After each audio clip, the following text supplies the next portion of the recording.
All right. If you don't want to have spoilers of Elimination Chamber, please scroll now. 1, 2, 3, 4, 5, 6, 7, 8, 9, and 10. All right. So, overall, pretty good.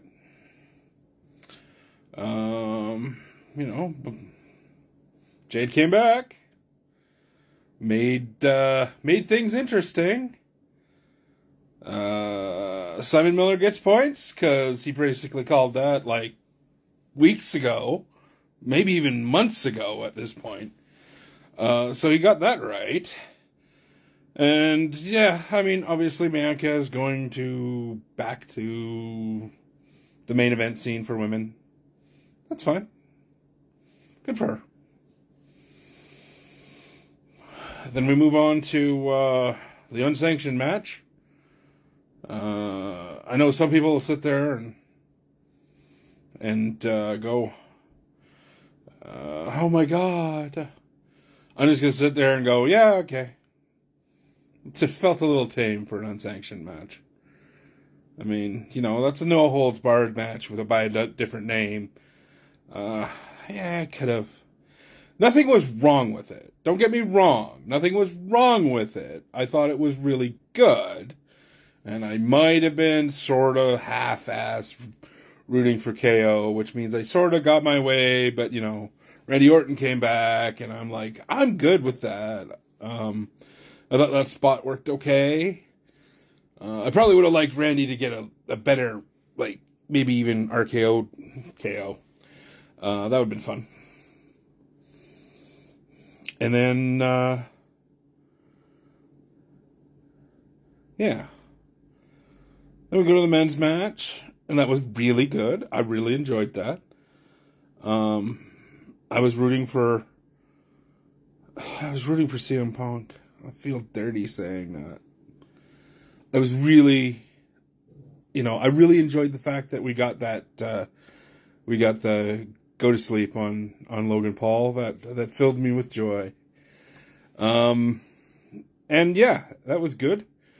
And John Cena won, which I didn't think was the right play, and I will go on record. I'm like, I really think giving CM Punk would have been the right play, but obviously CM Punk wouldn't do what John Cena did in the last little bit. It was nice to see Cody say no.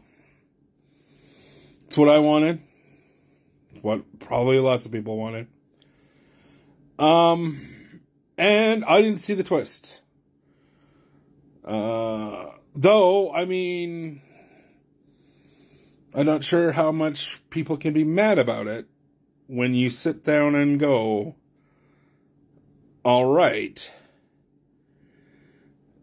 you get what you asked for. Hundreds of thousands, if not millions of people have asked John to do a heel run again.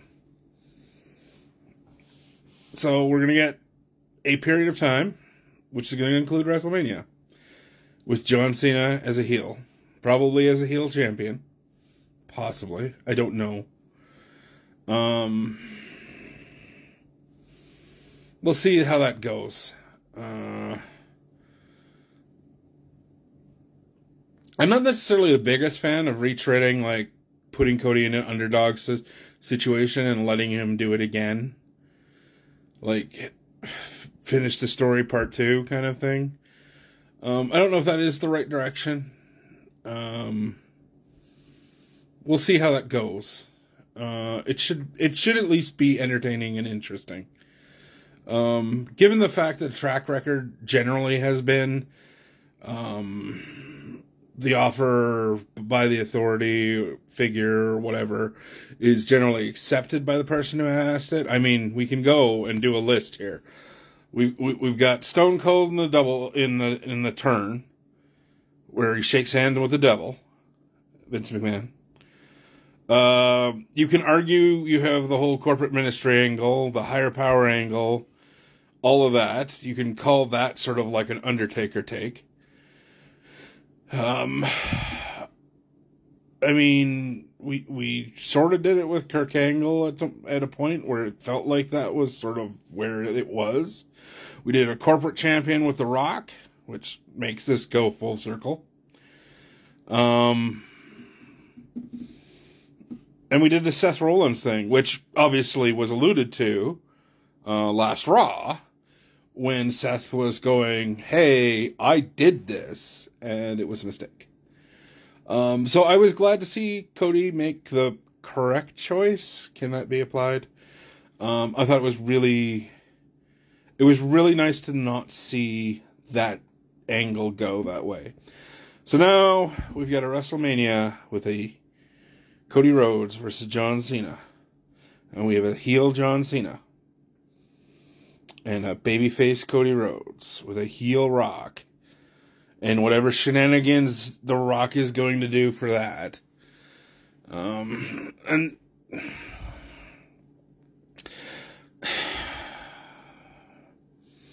The Rock is a better final boss than Vince McMahon ever was.